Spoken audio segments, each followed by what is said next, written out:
بسم اللہ الرحمن الرحیم۔ السلام علیکم ورحمۃ اللہ وبرکاتہ۔ ناظرین و سامعین، حق نیوز کی خصوصی نشریات جمال رمضان کے ساتھ ایک بار پھر آپ کی خدمت میں حاضر ہیں۔ ناظرین کرام، جیسا کہ ہم سب جانتے ہیں کہ دین اسلام کی آبیاری کے اندر صحابہ کبار رضوان اللہ علیہم اجمعین کی جو قربانیاں ہیں وہ بے مثل و بے مثال ہیں۔ یہی وجہ ہے کہ میرے آقا کریم رؤوف الرحیم صلی اللہ علیہ وآلہ وسلم کے دشمن جب آپ کی مخبری کرنے کے لیے آتے اور صحابہ کبار رضوان اللہ علیہم اجمعین کی آپ سے محبت دیکھتے، آپ صحابہ کبار رضوان اللہ علیہم اجمعین کی جو فریفتگی کا ایک عالم ہوتا تھا، اس کو دیکھ کے دشمن بھی یہ کہنے پہ مجبور ہو جاتا تھا کہ دنیا کی ہر طاقت کو ہرایا جا سکتا ہے لیکن محمد عربی کو شکست نہیں دی جا سکتی ہے۔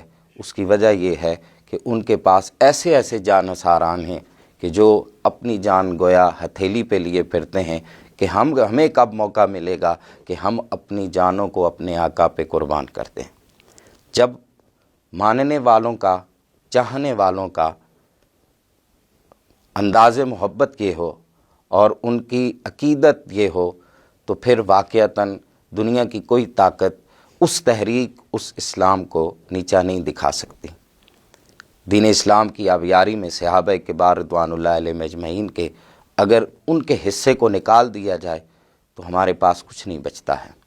غزوہ بدر ہو، غزوہ احد ہو یا اس کے مابعد کے جتنے بھی غزوات ہیں ان کو دیکھ لیں تو ہر غزوہ میں ایک بے مثل و بے مثال داستان ہمیں دیکھنے کو ملتی ہے کہ جو اس سے پہلے بہت سے انبیاء ایسے گزرے کہ جن کی قوموں نے ان کے کہا کہ تم جاؤ اور تمہارا نبی جائے، تم جاؤ تمہارا خدا جائے، تم لڑو، ہمارا یہ کام نہیں ہے۔ لیکن ادھر میرے آقا کے جانثار صحابہ، میرے آقا نے جب بدر کے متعلق پوچھا تو بہت سو کے جو اس وقت قدم ڈگمگانے لگے تھے، منافقین تھے، لیکن جو اہل ایمان تھے، جو صحابہ تھے، وہ جانتے تھے کہ جب اللہ اور اس کے رسول کی نصرت اور مدد کا وعدہ ہے تو ان کے ایمان اس قدر بلندی پہ تھے کہ وہ 313 نے 1000 سے زائد کے لشکر کو جس طرح ان ریگستانوں میں پٹخ دیا، تاریخ انسانیت میں اس کی کوئی مثال نہیں ملتی ہے۔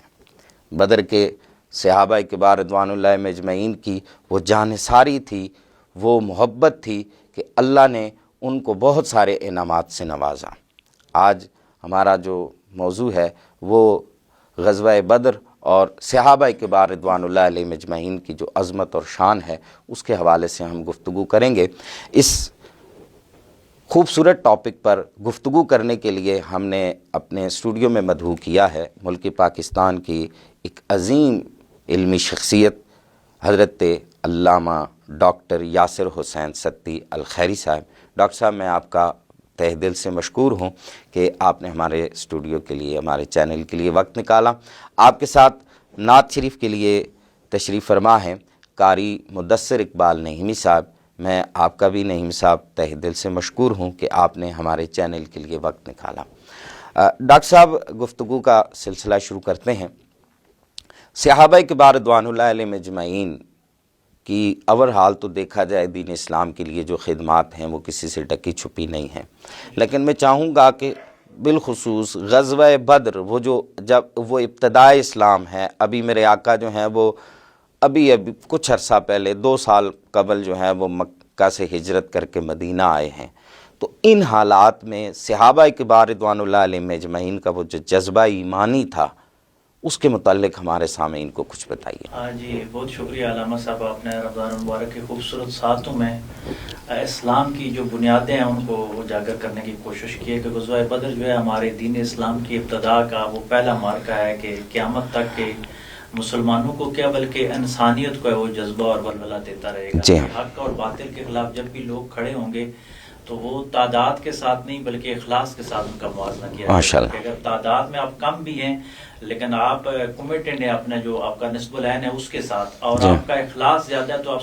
313 بھی ہزاروں پہ حاوی ہو جاتے ہیں۔ تو غزوہ بدر جو ہے یہ دیکھا جائے کہ حضور نبی کریم صلی اللہ علیہ وآلہ وسلم کی طرف سے اس طاغوت کو پہلا عملی جواب تھا۔ اس سے پہلے جو آقا علیہ الصلوۃ والسلام کی ساری زندگی اگر اس کو دیکھا جائے تو 40 سال تو حضور علیہ الصلوۃ والسلام نے تسخیر ذات کا سبق دیا ہے، یعنی کہ صداقت، امانت، یہ ایسی حضور علیہ الصلوۃ والسلام نے ایک جو جنگ لڑی ہے جو کردار کی جنگ ہے۔ غزوہ بدر ہمیں سیرت کے وہ اصول بھی سکھاتا ہے کہ ابتدا کہاں سے ہوئی۔ ابتدا یہ ہوئی کہ صداقت اور امانت کے ساتھ کہ دنیا کے بڑے مسائل جو ہیں یہ دو وجوہات کی وجہ سے، اڈمن کا جو معاملہ ہے وہ صداقت کی وجہ سے، اور جو اکنامک کا مسئلہ ہے وہ دیانت کی وجہ سے۔ آج غیر ملکی بھی یہ کہنے پہ مجبور ہو گئے کہ جس لیڈرشپ کے پاس صداقت اور امانت ہوتی ہے وہ ایسا معاشرہ پھر کریٹ کرنے میں آسانی ہو جاتی ہے کہ پھر 313 کھڑے ہو جاتے ہیں ہزاروں کے ساتھ۔ حضور علیہ الصلوۃ والسلام نے اپنی شخصیت کو ثابت کرنے کے بعد پھر جو دوسرا تو سبق دیا وہ توحید کا تھا، ا اللہ پڑھو کامیاب ہو جاؤ گے۔ لیکن یہ سبق بھی مکے میں جو چلتا رہا وہ اگر انوائٹڈ کاماز میں ہم کہہ سکیں تو یہ ہے کہ مظلومی کا دور تھا۔ حضور علیہ الصلوۃ والسلام نے انسانیت کو مظلومی سکھائی نہیں، لیکن وقت، آلات اور تقاضوں کے ساتھ جدوجہد کے ایک استعارے ضرور دیے کہ جب آپ اقلیت میں ہوں، آپ کے پاس ریاست نہ ہو، طاغوت زیادہ ہو، تو اس وقت آپ نے کیا کرنا، حکمت عملی۔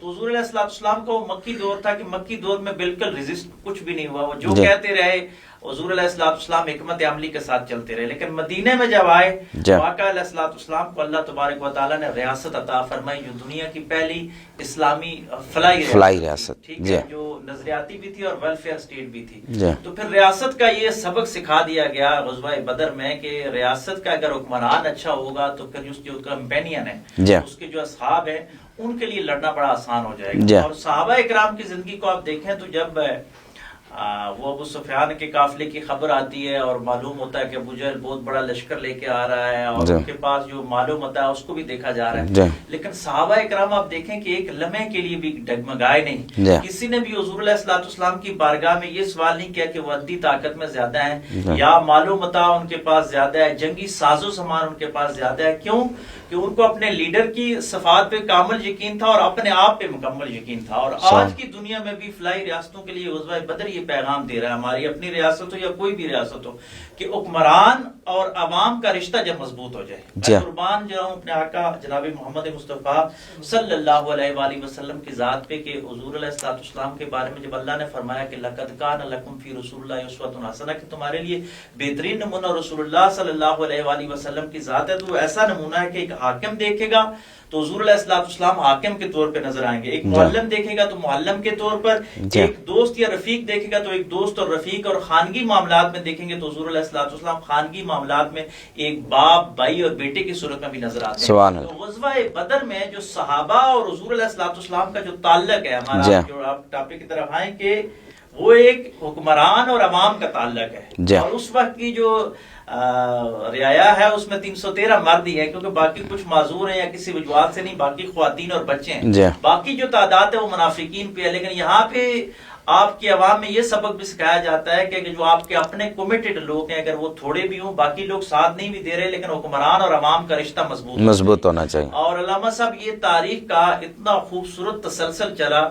کہ ہم جب اسلامی جمہوریہ پاکستان کو دیکھتے ہیں، ہم اس کو مدینہ ثانی کہتے ہیں، اس وجہ سے کہتے ہیں کہ دنیا میں مدینے کے بعد جو بڑی مائیگریشن مسلمانوں کی ہوئی، نسلیے کی بنیاد پہ وہ پاکستان میں، اور قائد اعظم محمد علی جناح رحمۃ اللہ علیہ کو دیکھیں کہ وہ اور عوام زبان کا ایک فقدان تھا، کیونکہ قائد اعظم انگلش میں بات کیا کرتے تھے، لیکن عوام کو یہ معلوم تھا کہ جو کچھ کہہ رہا ہے وہ سچ کہہ رہا ہے۔ اور اس وجہ سے آپ دیکھیں نا مسلمانوں نے پورا مشرقی پنجاب خالی ہو گیا، مائگریٹ کر کے لوگ آئے. حضور علیہ السلام کے دور میں تو سمجھ آتی ہے کہ وہی آتی ہے، وہ انگلیوں سے پانی نکلنا دیکھتے ہیں، معجزات دیکھتے ہیں. یہاں پاکستان بنتے ہوئے کیا تھا کہ صداقت اور امانت ہی قائد اعظم میں نظر آ رہی تھی، اور اقبال کے افکار میں وہ تطہیر نظر آ رہی تھی کہ لوگوں نے اپنے مربع اور زمینیں چھوڑ دی اور پاکستان میں آج غزوہ بدر ہمیں جو سبق سکھا رہا ہے صحابہ کے ساتھ ملاتے ہوئے کہ لیڈر اپنے عوام کے ساتھ تعلق مضبوط کرے، اور یہ بات تک بھی چلتا رہا. 1965 کی جنگ میں چونڈا پھاٹک میں جب فخر ہند جو ان کا بڑا ٹینک تھا وہ چونڈا تک آ گئے تو ان کو روکنے کا کوئی جو سامان نہیں بن رہا تھا، تو اس وقت کی جو کمانڈنگ کر رہا تھا افسر، اس نے کہا کہ میں بم باندھتا ہوں اور اس کے آگے لیٹ جاتا ہوں. لیکن وہاں پہ بھی کیا تھا کہ تعلق تھا. جو سولجرز تھے ان کو اپنے لیڈرشپ پہ اتنا یقین تھا کہ جو کہہ رہے ہیں سچ کہہ رہے ہیں. سولجرز نے کہا کہ آپ نہیں، ہم باندھیں گے. پہلی دفعہ تاریخ میں دیکھا کہ فخر ہند اس کے ٹینکوں کے آگے ہمارے وہ سپاہی لیٹتے گئے بم بن کے اور پرخچے اڑا دیے، ایک ٹینک دوسرا ٹینک اور درجنوں ٹینک چونڈا میں قبرستان بنا دیا. تو الحمدللہ ہم وہ رچ تاریخ رکھتے ہیں کہ حضور علیہ السلام کی سیرت 14 صدیوں کے بعد بھی ماضی قریب میں اور ابھی بھی مارکہ حاکم یہ پچھلے سال جو ہم نے کیا الحمدللہ اللہ تبارک و تعالیٰ نے ہمیں عزت دی. تو ہمیں یہ آج تک ایک تسلسل آ رہا ہے کہ مسلمان کم بھی ہوں، یعنی ابھی بھی علامہ صاحب اس کو کرنٹ افیئر کے ساتھ ہم جوڑتے ہیں تو انڈیا کی ایئر فورس 6 گنا ہم سے بڑی ہے.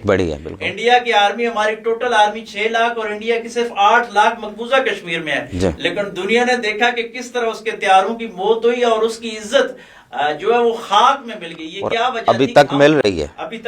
یہ کیا وجہ تھی کہ ہم ان 313 اور 72 کے ماننے والے ہیں. ہمارا کوڈ وہاں جا کے لگنا شروع ہو جاتا ہے اور پاکستان کو ایک خاص نسبت ہے. اور میں تو جب بھی بات کرتا ہوں تو میں حکمرانوں سے اور عوام سے یہی کہتا ہوں کہ بدر سے ہمیں یہ سیکھنا چاہیے کہ بس ریاست اور عوام کا جو رشتہ ہے یہ بڑا مضبوط ہو جانا چاہیے. اور صحابہ کرام نے علامہ صاحب یہی رشتہ نبھایا ہے اور وہاں 2 لسانیت ہر دور میں رہی ہے. یہ انسان کے اندر کچھ جو ہے وہ کمزوریاں ہوتی ہیں وہ ہر دور میں پائی جاتی ہیں. صحابہ اکرام کے حوالے سے اگر آپ دیکھا جائے تو جو صحابہ اکرام عیسائی مذہب چھوڑ کے آئے تھے تو ان میں خانقائی جراثیم زیادہ تھے، وہ ربانیت کی طرف، کیونکہ ان کا ایک فزیک کے اندر شروع میں تھا. جو یہودیزم سے اس طرف آئے تھے وہ ذرا جاریانہ انداز زیادہ رکھتے تھے، اور جو عرب کے قبائل تھے جو مشرک مسلمان ہوئے تھے ان کے اندر آپس میں لسانی میں اموی ہوں تو یہ ہاشمی ہے، یہ چیز پائی جا رہی ہے. لیکن حضور علیہ السلام نے اس بدر سے ایک سبق ملتا ہے کہ حضور نے لسانیت کو بھی اور مذاہب کو سب کو لا الہ الا اللہ محمد رسول اللہ میں یوں پرو دیا کہ آپ دیکھیں وہ 2 طبقے بن گئے، مہاجرین اور انصار.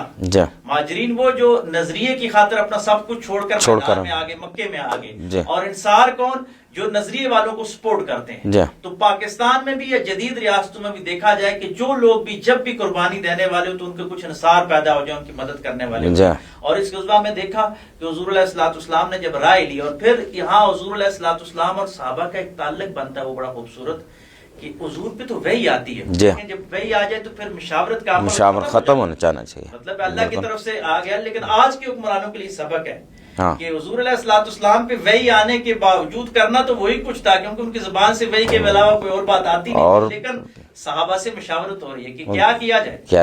اور وہ صحابہ جن کو مالی طور پہ تو لوگ کہتے تھے کہ ان کے تن کے اوپر پہننے کے کپڑے نہیں ہیں، کھانے کے لیے سامان نہیں ہے، لیکن میں قربان جاؤں اپنے آقا و مولا صلی اللہ علیہ وآلہ وسلم اپنی عوام کا یہ خیال کہ ان کی ظاہری جو ہے حیت کو نہیں دیکھا، ان کے رتبے کو نہیں دیکھا، بلکہ ان کو اہمیت دی، ان کو اٹھا کے اوپر لے کے آئے کہ آپ مشورہ دو، ایک سے مشورہ مانگا.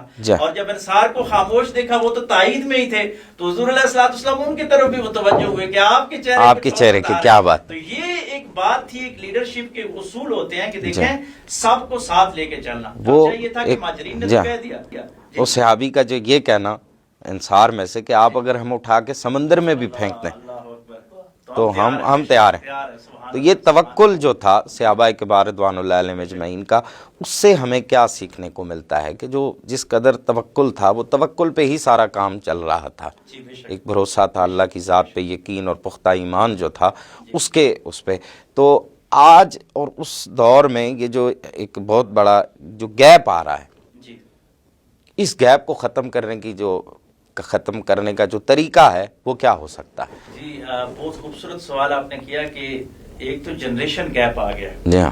14 صدیاں یا 15 صدیاں گزرنے کے بعد جنریشن گیپ بھی، اب تو جنریشن گیپ اس حد تک ہو گیا کہ ہم جو 90s والے یا 2021ویں صدی میں آ کے یہ تناظر اس حد تک بدل چکے ہیں کہ یعنی پچھلی صدی ایک طرف اور اس صدی کی جو جنریشن ہے ایک طرف ہے. لیکن سیرت کا یہ اعجاز ہے اور رسول اللہ صلی اللہ علیہ وسلم کا یہ معجزہ ہے کہ دنیا AI میں چلی جائے، دنیا جتنی بھی جدید چلی جائے، حضور علیہ السلام کے جتنے مارکے ہیں، جتنی سیرت ہے، وہ ہر دور میں امپلیمنٹ ہوگی اور ہر دور میں قابل عمل رہے گی. بے شک. اب غزوہ بدر جو ہے موجودہ دور کے لوگوں کو کیا پیغام دے رہا ہے کہ موجودہ دور کے لوگوں کو یہی پیغام مل رہا ہے کہ توکل، جس طرح آپ نے بتایا کہ صحابہ اکرام کا کیا تھا کہ توکل تھا کہ گھوڑوں کی تعداد کم، نیزوں کی تعداد کم، سواریوں کی تعداد کم، لیکن ایک چیز کی طاقت جو ہے وہ بڑی زیادہ ہے. وہ کس چیز کی طاقت ہے؟ وہ اخلاص کی طاقت ہے، للہیت کی طاقت ہے اور محبت رسول کی طاقت ہے. گویا اسلام یہ سکھا رہا ہے مسلمانوں کو کہ مسلمانوں ہر دور میں جو حق والے ہیں، یہ پچھلے انبیاء کے ساتھ بھی علامہ صاحب یہی مسئلہ رہا کہ ہمیشہ اہل حق کم ہی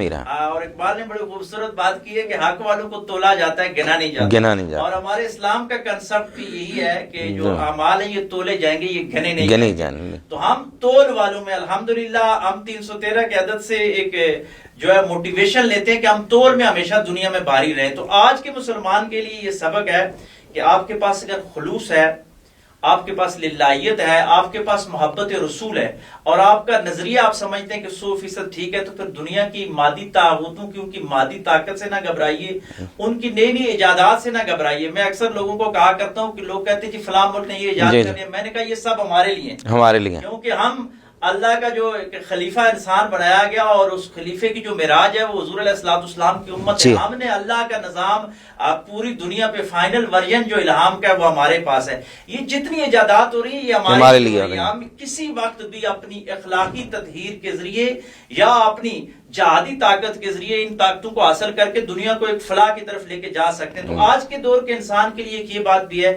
کہ موجودہ دور میں جو لوگ مایوس ہو رہے ہیں، ڈپریشن، انزائٹی کی طرف اجتماعی طور پہ مسلمان جا رہے ہیں، بالخصوص جو غزہ کے معاملات ہوئے یا باقی معاملات میں، تو اس میں لوگوں کو یہ دیکھنا چاہیے کہ غزوہ بدر میں بھی ایسے معاملات تھے اور اس سے پہلے مکی دور میں بھی ایسا تھا، لیکن تعداد میں کم تھے، اخلاص تھا. بس آج کا مسلمان کسی بھی سطح پہ ہے، وہ طالب علم ہے، وہ یونیورسٹی کا اسٹوڈنٹ ہے، وہ مدرسے کا طالب علم ہے یا وہ حاکم ہے، میں ہاتھ جوڑ کر یہاں پہ، کیونکہ بڑی ذمہ داریاں بڑوں کی طرف زیادہ ہوتی ہیں، جس کو اللہ تبارک و تعالیٰ نے جتنے بڑے عہدے پہ بٹھایا ہوتا ہے اس کی ذمہ داریاں زیادہ ہوتی ہیں. تو غزوہ بدر میں 313 کا کردار ایک طرف تھا، لیکن میرے آقا علیہ السلام کی لیڈرشپ کا کردار الگ تھا. تو موجودہ مسلم امہ کو اور عوام کو اپنی لیڈرشپ اور اپنے ساتھ ایک اخلاص اور للہیت کا تعلق قائم کرنا ہوگا. صحابہ کی زندگی سے ہمیں یہی ملتا ہے. جب تک یہ چلتا رہے گا تو دنیا کبھی بھی ہمیں جو ہے وہ ٹھکرا نہیں سکتی، یا ہم جو ہے کبھی بھی شکست کی طرف نہیں جا سکتے. یہ بدر کا ایک پیغام ہے. ماشاءاللہ بڑی پیاری گفتگو فرمائی ہے ڈاکٹر صاحب نے. گفتگو کا یہ سلسلہ جاری ہے. یہاں چونکہ وقت ہوا چاہتا ہے نعت کا، تو ہمارے ساتھ قاری مدثر اقبال نہیمی صاحب آپ موجود ہیں اور آپ بارگاہ رسالت مآب صلی اللہ علیہ وآلہ وسلم میں اپنی حاضری پیش کرتے ہیں. مجھ پہ بھی چشم کرم اے میرے آقا کرنا، سبحان اللہ. چشم کرم اے میرے آقا کرنا، تو میرا بھی رحمت کا تقاضا کرنا، مجھ پہ بھی چشم کرم، مجھ پہ بھی چشم کرم ہے میرے آقا کرنا. سبحان اللہ، کیا کہنے، ماشاء اللہ. چشم کرم ہے میرے آقا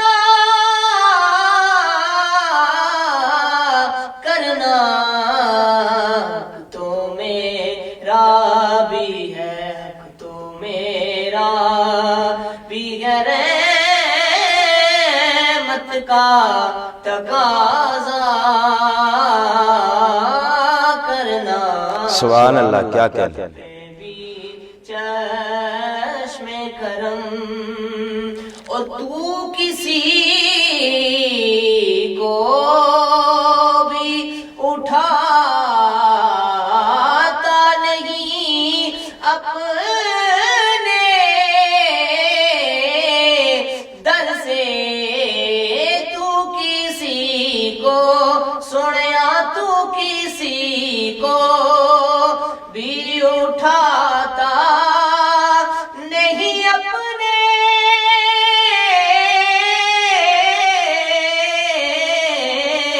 در سے. سبحان اللہ. تیری شان سونا کہ تیری شان کے شایا نہیں ایسا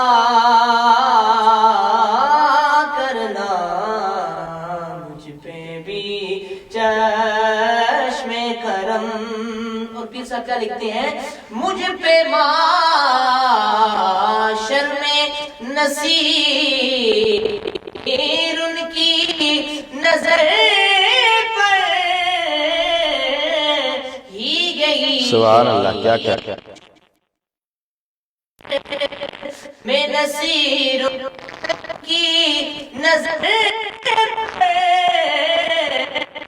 ہی گئی.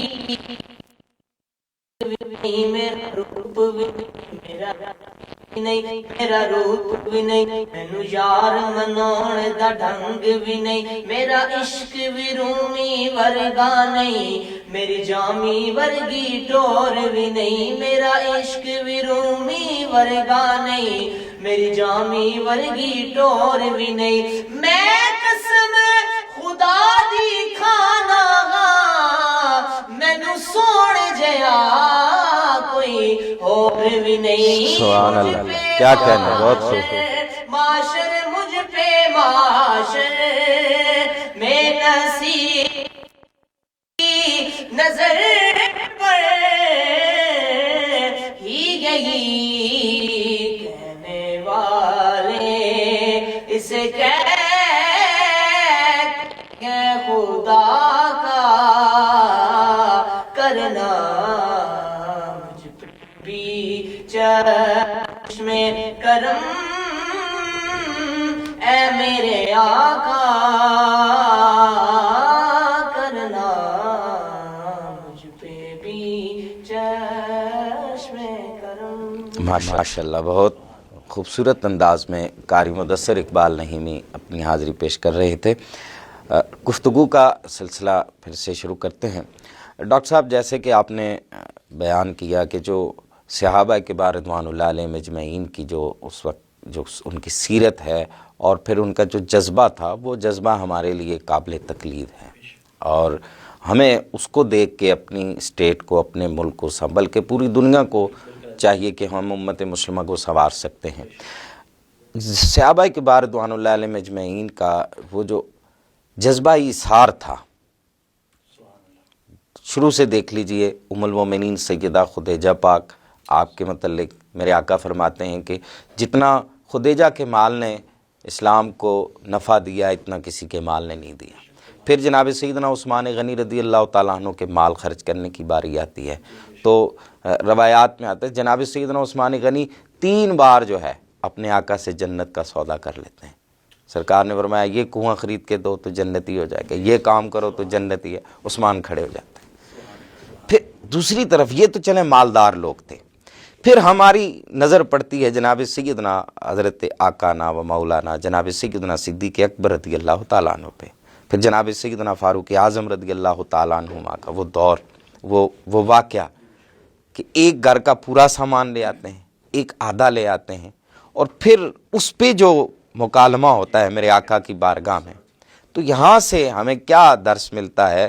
ہمیں آج اسلام کے لیے بالخصوص آج ہم ہر بندہ اپنی جان اپنا سب کچھ بچانے کی کوشش پہ ہے. چاہے میں سمجھتا ہوں کہ اسلام پہ جو مشکل وقت آیا ہے اس کی کچھ وجوہات یہ بھی ہیں کہ ہم میں وہ جذبہ اثار اور قربانی ختم ہو گیا. تو میں چاہوں گا کہ صحابہ کبار رضوان اللہ علیہم اجمعین کے اس جذبہ اظہار اور قربانی کو سامنے رکھتے ہوئے ہمارے سننے والوں کو کچھ آپ بتائیں. ماشاءاللہ بڑی خوبصورت طرف آپ نے اشارہ کیا، اور یہاں لگے ہاتھوں غزوہ بدر کا ایک اور اہم سبق جو حضرت عثمان ذو النورین رضی اللہ تعالیٰ عنہ کا ذکر کر کے آپ نے وہ خصوصیت کے ساتھ بتایا کہ آج کے معاشرے میں جو ہمارے خانگی معاملات میں یہ غزوہ بدر بڑا پیغام دے گیا. جی کہ تعداد میں اس سے کم کبھی ضرورت شاید مسلمانوں کو تاریخ میں نہ پڑی ہو، جی لیکن ان کی رفیقہ حیات کا معاملہ ہے. جی تو حضور علیہ الصلوۃ والسلام کیا حکم دیتے ہیں تو کہ ان کے آپ سمجھ اپنی رفیقہ حیات کی تیمارداری کرو. حضور علیہ الصلوۃ والسلام کی لفظ جگر چلو وہ ایک الگ معاملہ، لیکن اوور آل سب کے لیے دیکھیں جی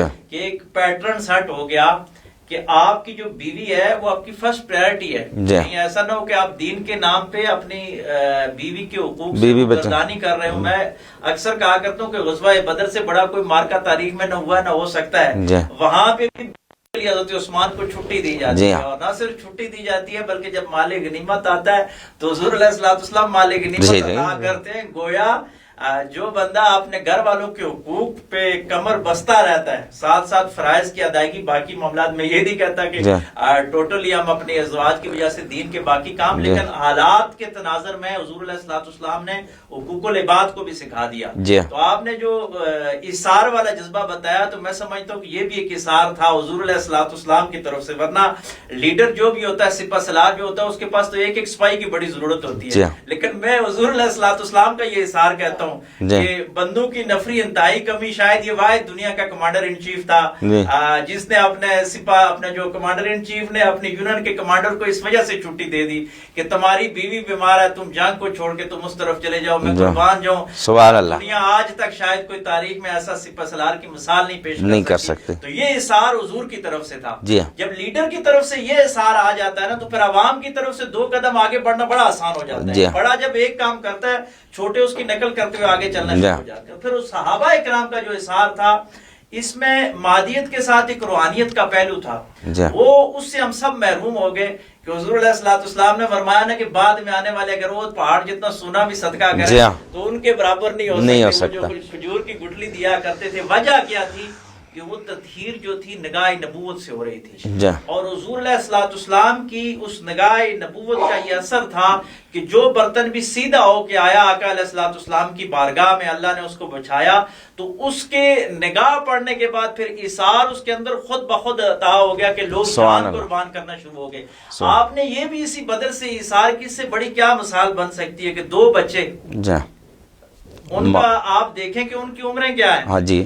تو وہ یہ اثار ہے کہ ایک جب حضور علیہ الصلوۃ والسلام نے کہا اچھا ان کا جسمانی مشق کر لی جائے، ٹریننگ لی جائے، اور آج کے دین کے نام پہ پچھلے عرصے میں بھی اور اب بھی کہیں نہ کہیں جو نوجوان کچے ذہنوں اور ٹین ایجرز کو لے جا کے وہ تباہی کے دہانے پہ لے کے جاتے ہیں اور کہتے ہیں جی یہ شہید ہے. تو میں ان کو کہتا ہوں کہ بدر سے یہ سیکھو کہ حضور علیہ الصلوۃ والسلام کے پاس 2 بچے آتے ہیں لیکن حضور علیہ الصلوۃ والسلام نہیں لیتے. یہاں بھی کمانڈر ان چیف کا اثار آ گیا کہ حضور علیہ الصلوۃ والسلام نے کہا کہ ان کا ذرا ٹیسٹ لیا جائے. تو جو ٹیسٹ لینے والے صحابی تھے وہ ایک حضرت اردو والے تو معوذ اور معاذ کہتے ہیں اور آپ عربی والے تھوڑا سا معوذ اور معاذ کہتے ہیں.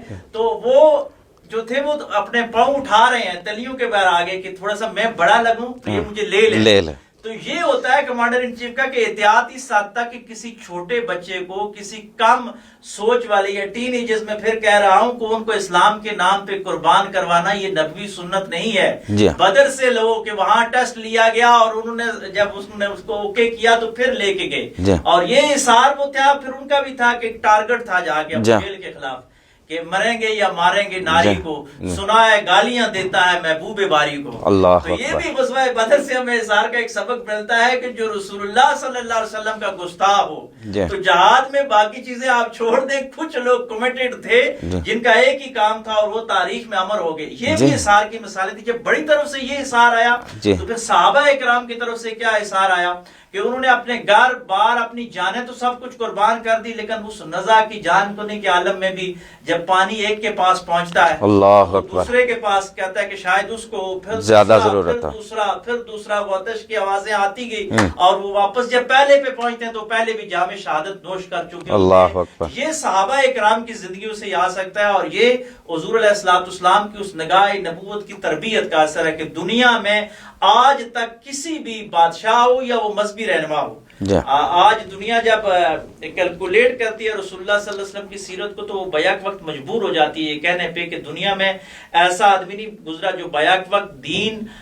نظریات، ریاست اور باقاعدہ ایک خانگی نظام کو ساتھ لے کے چلا ہو۔ تو حضور علیہ السلام نے خود اپنی طرف سے اثار کیا، اور وہ اثار پھر بتاتا گیا آگے صحابہ کرام کے لیے وہ منزلیں آسان ہوتی ہیں۔ آج بھی ہم میں سے ہم جس نیج پہ ہیں، اگر میں والد ہوں تو میں اپنے بیٹے کے ساتھ اثار کروں گا تو اس کے لیے اثار کرنا آسان ہو جائے گا۔ کسی دن مجھے اس کو پانی پلانا چاہیے، کل وہ پانی پلانے میں آسان ہو جائے گا۔ اگر میں استاد ہوں تو مجھے اپنے طالب علموں کے ساتھ اثار والا سبق کرنا چاہیے۔ اگر میں مدرسے کا محتمم ہوں تو مجھے اپنے اساتذہ جو اپنے جونیئرز ہیں ان کے ساتھ اثار والا معاملہ کرنا چاہیے، ہمیں ان کے حقوق کا خیال رکھنا چاہیے۔ پھر دوسری طرف سے اثار بڑا آسان ہو جاتا ہے۔ اگر میں خاوند ہوں تو بیوی کے ساتھ اثار والا معاملہ کروں گا تو بیوی کے طرف سے اثار کرنا آسان ہو جائے گا۔ سیرت کا یہ اصول ہے کہ بڑا جتنا عہدے پہ ہے وہ پہلے اثار کرے گا۔ صحابہ کا اثار اسی لیے جو ہے وہ آنے والوں کے لیے مشعل راہ بن گیا کہ وہاں حضور علیہ السلام کا اثار اتنا بڑا تھا کہ دنیا کا کوئی بھی بندہ اس کو آج تک مقابلہ نہیں کر سکا، اور پھر صحابہ کرام نے جو اثار کیا اس کا بھی کوئی مقابلہ نہیں ہو سکا۔ ماشاءاللہ، یہ بڑا بہترین غزوہ بدر کا ایک سبق، بڑا خوبصورت پیغام آپ نے دیا۔ آخری 1 منٹ ہمارے پاس رہ گیا، اس اگر آپ کوئی میسج دینا چاہیں تو 1 منٹ میں۔ جی، غزوہ بدر کے حوالے سے ایک اور بڑا پیغام کہ مستشرقین وغیرہ اور کچھ لوگ ہم پہ یہ کرتے ہیں جی کہ آپ نے یہ جنگ ٹھونس دی تھی، وہ تو پرامن لوگ تھے، لیکن یہ ایک بہت بڑا آج کل کی سوشل میڈیا پہ اور جو لوگ دین سے مایوس ہوتے ہیں اور مغرب زدہ ہوتے ہیں وہ یہ ایک فکر پھیلانے کی کوشش کرتے ہیں۔ حقیقی بات یہ نہیں تھی، مکے والے آتے تھے، وہ چوریاں کرتے تھے، وہ ڈاکہ زنیاں آ کے کرتے تھے، اور چوروں اور ڈاکوں کے خلاف میدان عمل میں اترنا یہ انسانیت کا دستور رہا ہے ہر دور میں، اور حضور علیہ السلام نے وہی کیا۔ اور دوسری بات، ابو سفیان کا جو قافلہ ہے اس کے علاوہ حوالے سے بھی الہادی لوگ بڑی باتیں کرتے ہیں، لیکن آپ کا جو نظریاتی دشمن ہو اور دنیا میں جو دہشت گردی پھیلا رہا ہو اس کی مالی طاقت کو کمزور کرنا یہ حق والوں کا شیوا ہوتا ہے۔ اس قافلے کو لوٹنے کا مقصد نہیں تھا، بلکہ ان کو یہ پیغام دینا تھا کہ آپ ہمارے غریب لوگوں کی کبھی بھیڑ بکریاں اور کبھی اونٹوں کو لے کے جاتے ہو، تو ہم آپ کے بڑے قافلے کو روک کے آپ کو یہ پیغام دے رہے ہیں کہ آپ کی پوری جو اکانومی ہے شام کی طرف جاتی ہے، ہم اس کو روک سکتے ہیں۔ تو پاکستان میں پھر کہتا ہوں کہ یہ مدینہ ثانی ہے کہ آج پوری دنیا کی معیشت ایسٹ اینڈ ویسٹ میں ہم وہاں پہ کھڑے ہیں کہ مشرق نے اگر مغرب سے تجارت کرنی ہے، مغرب نے مشرق سے تجارت کرنی ہے، تو ہم درمیان میں پاکستان کو نظر انداز کر کے دنیا کا کوئی خطہ بھی پرامن نہیں رہ سکتا۔ تو الحمدللہ ہم تھوڑا سا بھی اگر اسلام کو اڈاپٹ کر لیں تو آپ دیکھیں گے کہ اسلام میں یہ طاقت ہے کہ اسلام ہمیں دنیا میں سرخرو کر دے گا، اور میرا ایمان ہے کہ مدینہ ثانی اسلامی جمہوریہ پاکستان انشاءاللہ عملی طور پر اسلام کا ایک بہت بڑا قلعہ ثابت ہوگا۔ ماشاءاللہ، بہت شکریہ۔ ناظرین اکرام، اسی کے ساتھ آج کے پروگرام کا وقت ختم ہوا چاہتا ہے۔ آخر میں اپنے میں دونوں معزز مہمان ڈاکٹر یاسر حسین ستی الخیری صاحب کا اور قاری مدثر اقبال نہیمی صاحب کا ایک بار پھر تہ دل سے مشکور ہوں کہ آپ نے ہمارے چینل کے لیے وقت نکالا۔